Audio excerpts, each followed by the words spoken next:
5 things to know before the stock market opens Monday, January 30th. 1. Rally faces tests this week. The January rally has hung in there, weathering a mixed bag of earnings reports and forecast cuts, as well as some soft economic data. This week it will run into some big tests, given the earnings schedule dominated by big tech names, more on that below, and the Federal Reserve's next moves. The Fed's Policy Setting Committee meets Tuesday and Wednesday. Subscribe our YouTube channel and click our bell icon for new videos. The Fed's Policy Setting Committee meets Tuesday and Wednesday.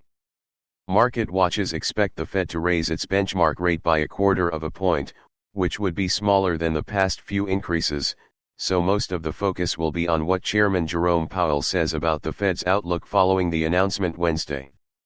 2. Apple and Amazon lead earnings slate. Some huge tech names are due to report earnings this week, but there are some big companies from other segments set to announce, as well.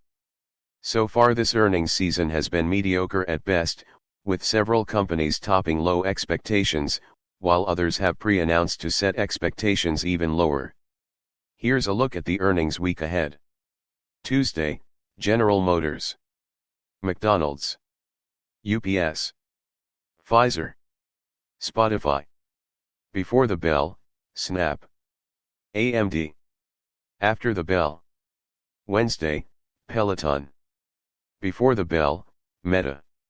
After the bell, Thursday, Apple, Alphabet, Amazon, Ford, Starbucks, Qualcomm. After the bell. 3. Renault aims to cut Nissan stake.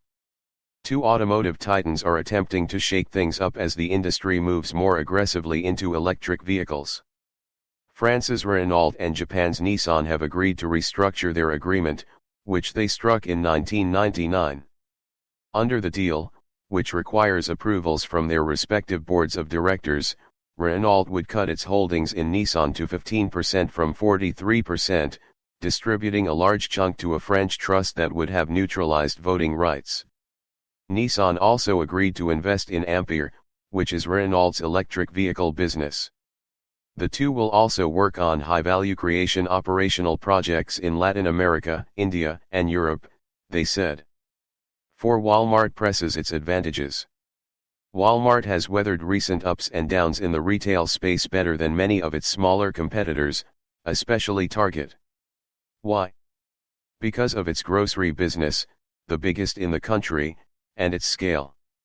Even as supply chain problems and staffing imbalances cut into margins, Walmart still could rely on the strength of its low-cost grocery offerings to lure in even higher-income shoppers looking for value. The overall health and size of its business allows it to mix things up and try new things. Its sleek new store format, which reminds some of Target, fits the bill, especially as Walmart tries to hold on to those more affluent customers shopping the grocery aisles. The remodel is rolling out slowly, but it's already turning some heads in big population centers. 5. The latest from Ukraine. Ukraine President Volodymyr Zelensky pressed Western nations for quicker arms supplies as his country continues to face onslaughts from Russian missiles and fierce fighting on the battlefield.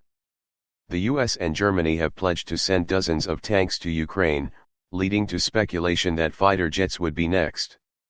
However, German Chancellor Olaf Scholz said his nation opposed sending the aircraft to Ukraine. The question of combat aircraft does not arise at all, Scholz said to a German newspaper, according to a translation. Onslaughts from Russian missiles and fierce fighting on the battlefield. The US and Germany have pledged to send dozens of tanks to Ukraine, leading to speculation that fighter jets would be next. However, German Chancellor Olaf Scholz said his nation opposed sending the aircraft to Ukraine.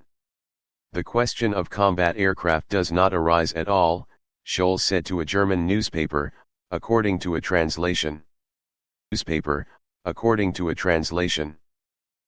Subscribe our YouTube channel